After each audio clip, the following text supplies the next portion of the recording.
ஜெம்பக்தி நேயர்களுக்கு அன்பான வணக்கம். இன்று நாம் பார்க்க உள்ளது ருத்ராட்ச மணியை கையிலே உருட்டிதான் மந்திரத்தை கூற வேண்டுமா? அப்படி கூறினால் என்னதான் மாற்றம் நடக்கும் என்பதை பற்றி தெளிவாக காண்போம். தெளிவு குருவின் திருமேனி காண்டல், தெளிவு குருவின் திருநாமம் செப்பல், தெளிவு குருவின் திருவார்த்தை கேட்டல், தெளிவு குருவுரு சிந்தித்தல் தானே, தெளிவு குருவுரு சிந்தித்தல் தானே, தெளிவு குருவுரு சிந்தித்தல் தானே. சிவாய நம. திருச்சிற்றம்பலம். ஏன் ருத்ராட்ச மணியை நிறைய பேர் நம்ம பார்த்துருப்போம். கையில் இப்படி உருட்டுவாங்க, இல்லைன்னா மறைந்திருந்து தன்னுடைய மேலெல்லாம் துணியை போட்டுக்கின்னு அதுக்குள்ளே உருட்டுவாங்க. இப்படி மணியை உருட்டுறாங்களே நீங்கள் நிறைய பார்த்துருக்கலாம். ஏன் அதை இப்படி உருட்டுறாங்க? ஏன் அதே அந்த நமச்சிவாய தானே சொல்கிறாங்க. ஏன் நீங்கள் அந்த மணியை உருட்டாமையே சொல்லலாமே? மனசுக்குள்ளே நமச்சிவாய நமச்சிவாய இல்லை சிவாய நம்ம எதுவோ அதை உருட்டாமையே சொல்லலாமே. அப்படி உருட்டா என்ன கிடைக்க போகுது? மணியை உருட்ட காரணமே ஒருமுகப்படுத்துவதற்காக மட்டும்தான்.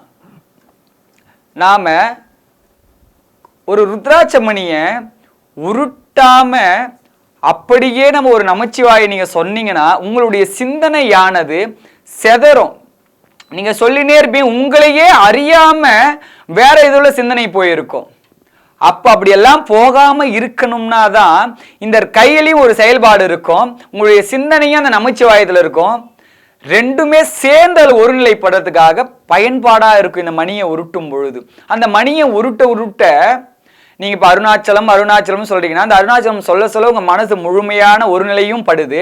நீங்க அந்த மணியை உருட்ட உருட்ட அந்த மணிக்கும் அந்த பிரபஞ்ச ஆற்றலான அந்த மணியில நிறைந்து இருக்கும். ருத்ராட்ச மணியோ சரி, இல்ல உருட்டுறதுக்காக ஒரு எண்ணிக்கைக்காக எந்த மணியை வைத்திருந்தாலும் சரி, அந்த மணியில ஒரு அந்த பிரபஞ்ச ஆற்றல், அந்த வைப்ரேஷன் நிறைந்து இருக்கும். அப்போ அதை நம்ம அது கூடயே கொண்டு போகும்பொழுதும் சரி, அது நம்ம கூட இருக்கும்பொழுதும் சரி, ஒரு மைண்ட் பீஸ்ஃபுல்லாகவே எப்பயுமே இருக்கும். அதாவது இரண்டு நன்மை நமக்கு கிடைக்கும். அதை சுத்துறதால, கையில் மணியை உருட்டுவதால மனதும் அலைப்பாயாமல் ஒருநிலைப்பட்டு அந்த இறைவனை நோக்கும். இரண்டாவது, அந்த மணியை உருட்ட உருட்ட அந்த மணியை நீங்க எப்பயாவது கையில சும்மா அப்படி கையில பிடிச்சாலே நீ மந்திரமே சொல்லதில்ல, முழுமையான ஒரு பீஸ்ஃபுல் நமக்குள்ள கிடைக்கும். அந்த மணி நம்ம கூட கொண்டு போனாலும் சரி, இல்ல சிலர் கழுத்திலே போட்டுப்பாங்க, அதை கழுத்துக்களை போட்டுட்டாலும் சரி, அந்த பாசிட்டிவ் ஆனது நம்ம கூடயே நிலையா இருக்கும். அப்ப அந்த மணியை உருட்டுவதால் மிகவும் சிறந்த பலன். நம்ம மனசுக்குள்ளேயே நமச்சிவாய நமச்சிவாய எந்த மந்திரம் சொன்னாலும் நம்ம மனசு நீண்ட நேரத்துக்கு நிலையா இருக்காது, மாறிட்டே இருக்கும். சிந்தனை 10 வினாடி இருக்கும், ஒருநிலைப்படும். அதற்கப்புறம் மீண்டும் இந்த சைடு அந்த சைடு அலைப்பாய ஆரம்பிக்கும். இந்த மணியை உருட்ட உருட்ட உருட்ட என்ன ஆகும்னா, அப்படியே நம்ம அதை உருட்டு உருட்டு கரெக்டான ஒருநிலை பாதையிலேயே நீ ஒரு 10 நாட்கள் தொடர்ந்து போதுன்னு வச்சுக்கலாம். அந்த ஒரு 11ஆவது நாள் என்ன ஆகும்னா, நீங்க சொல்லக்கூடிய அந்த அட்சரமே நின்று போயிடும். சரியான முறையில சொன்னா நீங்க சொல்றதே மறந்துடுவீங்க. நீங்க அந்த மணியை உருட்டினா அருணாச்சலம் அருணாச்சலம் சொல்றீங்கன்னு வச்சுக்கோங்க, அது நீங்க சொல்லிட்டே இருக்கும் பொழுது நீங்க அந்த அருணாச்சலம் சொல்றன்ற நீங்க சொல்லுவதையே மறந்துடுவீங்க. முதல்ல நீங்க சொல்லும் பொழுது மற்ற சிந்தனையெல்லாம் வரவிடாம பார்க்க வைக்கும் இந்த மணி.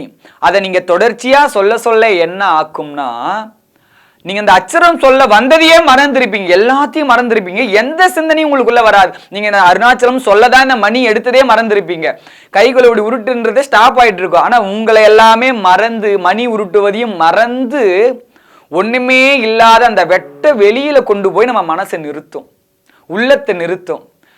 நம்மளை அப்படியே சுவிட்ச் ஆஃப் பண்ணிடுவோம். எப்படி தூங்கி எழுந்தா எப்படி ஒரு சக்தி நம்மளுக்கு கிடைக்குது, தினமும் நம்ம உழைக்கிறோம். ஆனால் நைட்டு தூங்கி எழுந்தோடனே திருப்பி காலையிலே ஒரு எனர்ஜி, நேற்று போல நீ நம்மளுக்கு வந்ததுல, அதே போல இந்த மணியை உருட்டின்னு அமைதியாக பண்ண உங்களை முழுமையாக சுவிட்ச் ஆஃப் பண்ணிடும். உங்களுடைய எல்லா சிந்தனை எல்லாத்தையும் செயல் இழக்க வச்சிடும். அது இழக்க வச்சுட்டா என்ன ஆகும்னா, முழுமையான அமைதி, முழுமையான ஆனந்தத்திற்கு வழிவகுக்கும். அதற்கப்புறம் நீங்க கண் விழித்து எந்த செயலை செய்தாலுமே ஒரு பிரகாசமா இருக்கும், தெளிவா செய்யலாம். நீங்க படிக்க ஆரம்பிக்க போறீங்கன்னா இது ஒரு 20 நிமிஷம் நீங்க பண்ணிட்டு நீங்க பண்ணும் பொழுது என்ன ஆகுனா, தெளிவா எந்த செயல் நீங்க செய்யணும்னு நினைக்கிறீங்களோ அதன் மீது ஒருமுகப்பட்டு இருக்கும். ஏன்னா நம்ம செய்யக்கூடிய ஒரு செயலோ சரி எதுவா இருந்தாலுமே அது மேல ஒருமுகம் படுத்தி நம்ம செய்யும் பொழுது அது சரியான வெற்றியில கொண்டு போய் சேர்க்கும். எந்த வேலைக்கு போனாலும் சரி, எது பண்ணாலும் அதன் மேல முழு ஈடுபாடு இல்லாம, ஒருமுகம் இல்லாம ஏனோ தானான்னு செய்யக்கூடிய செயல் நம்மளுக்கு வெற்றிக்கான வழியை தராது. அப்ப நம்மளுக்கு முக்கியமானது எதை நோக்கி போறோமோ அதுல முழுமையான எண்ணம் அது மேல இருக்கணும். அதற்காக இந்த மணி உருட்டுவது மிகவும் சிறந்தது. கற்றது கை மண்ணளவு, கல்லாதது உலகளவு என்பதை கூறி விடை பெறுகின்றேன். சிவாய நம. திருச்சிற்றம்பலம்.